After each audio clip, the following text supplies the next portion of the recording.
इस गोरी के साथ एक सिपाही इस देश में आया था, उनके साथ एक सिपह सलार आया था और इस सिपह सलार का नाम था बख्तियार खिलजी। सुना है नाम बख्तियार खिलजी का? बाद में इसका एक वंशज पैदा हुआ अलाउद्दीन खिलजी, वो भी काफी प्रसिद्ध हुआ। बख्तियार खिलजी ने इस देश में आकर अपना अलग शासन स्थापित कर लिया और बंधुओं उसने इस देश में आकर जब अलग शासन स्थापित किया तो बख्तियार खिलजी ने जो भयंकर मारकाट इस देश में मचाई वो रूह कांपने वाली है। बख्तियार खिलजी ने गांव के गांव उजाड़ दिए, शहर के शहर उजाड़ दिए, बालकों को बालों के नेजों पर उछाला, स्त्रियों के स्तन काट डाले, महिलाओं के साथ सामूहिक दुराचार किए, वृद्धों और युवकों की हत्याएं कर दी, जमीन को रक्त से लाल कर दिया, शहरों में खून की नदियां बहाई। पश्चिमोत्तर प्रांत से लेकर ये जहां बैठे हो यहां से लेकर और असम तक इसने एक भयंकर विजय यात्रा प्रारंभ की और इसके बीच में आने वाले शहरों और गांवों को उजाड़कर बर्बाद कर दिया।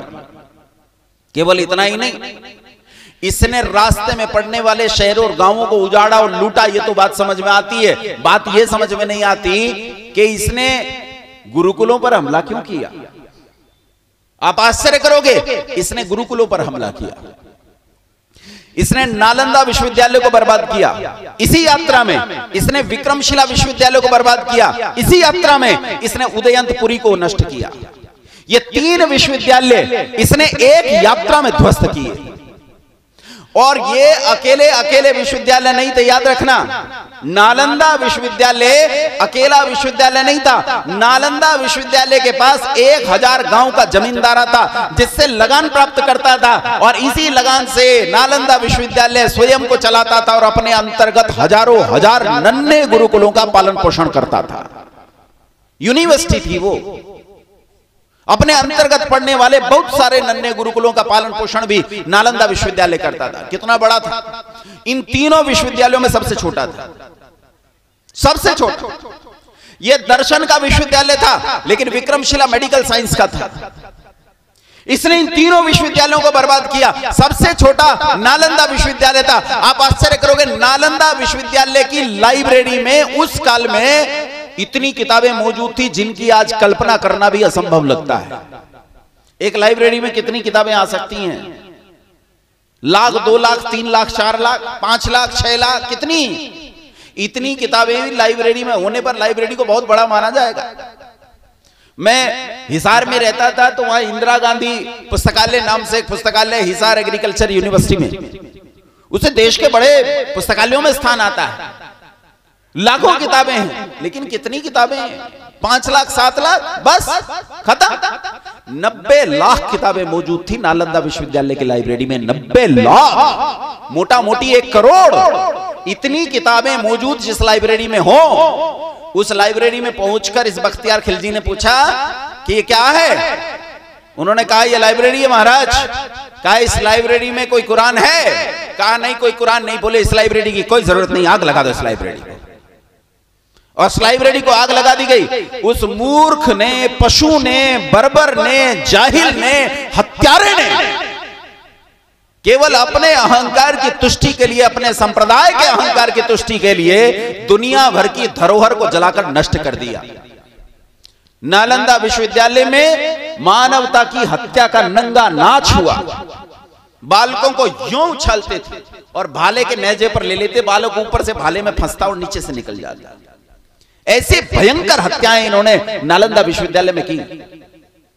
और उसके आगे विक्रमशिला को बर्बाद किया, फिर उदयनपुरी को बर्बाद किया, फिर ये पहुंचा असम।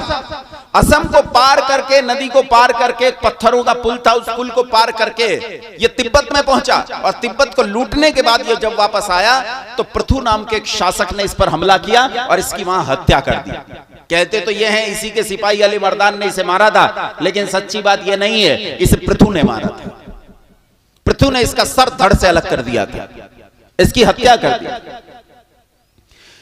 बख्तियार खिलजी के बाद आने वाली मुसलमानों की संततियों ने इस देश में 53 विश्वविद्यालयों को बर्बाद किया। उस समय इस देश में नालंदा, तक्षशिला, विक्रमशिला, उदयंतपुरी, सुरभि, वैशाली और न जाने कितने विश्वविद्यालय, 53 तो नॉन विश्वविद्यालय थे जिनमें दुनिया भर के छात्र आकर पढ़ते थे। 53 विश्वविद्यालय बर्बाद किए मुसलमानों ने।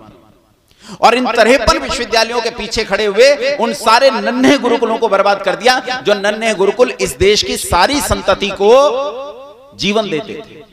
सब कुछ नष्ट हो जाने के बाद भी 1822 में 5 लाख गुरुकुल मौजूद हैं इस देश में, इतिहास कहता है 5 लाख गुरुकुल मौजूद हैं इस देश में 1822 में। भाई राजीव दीक्षित तो कहते हैं कि 7,32,000 विश्वविद्यालय मौजूद थे जिस समय 1773 में अंग्रेजों ने इस देश की जमीन पर पांव रखा। लेकिन ये उनका शोध, ऐसे इतिहासकार नहीं मानते। मैं तो उन इतिहासकारों, वामपंथी इतिहासकारों की बात कर रहा हूं जो भारतीय संस्कृति के विरोधी हैं। वो भी कहते हैं कि 1822 में भारत में 5 लाख गुरुकुल मौजूद थे। अर्थात इस देश में जो आबादी रहती थी 15-17 करोड़ की आबादी, उस 15-17 करोड़ की आबादी में हर व्यक्ति के लिए शिक्षा सुलभ थी। क्योंकि मैकॉले लिखता है कि मैंने पूरे देश का भ्रमण किया, मुझे पूरे देश में एक भी व्यक्ति शिक्षित नहीं मिला, वो अशिक्षित नहीं मिला, अनपढ़ नहीं मिला, निरक्षर नहीं मिला एक भी आदमी। पूरा देश न केवल साक्षर था अपितु विद्वानों की भीड़ थी पूरे देश में। ये तब था जबकि तुमने 750 साल मुसलमानों की गुलामी भोग चुके थे, तुम पर हमले हुए थे, तुम्हारी विद्या और संस्कृति को मिटाने के प्रयास किए गए थे। और उसके बाद बंधुओं अंग्रेज आया और अंग्रेज ने भी इस देश की शिक्षा व्यवस्था को नष्ट करने का प्रयास किया।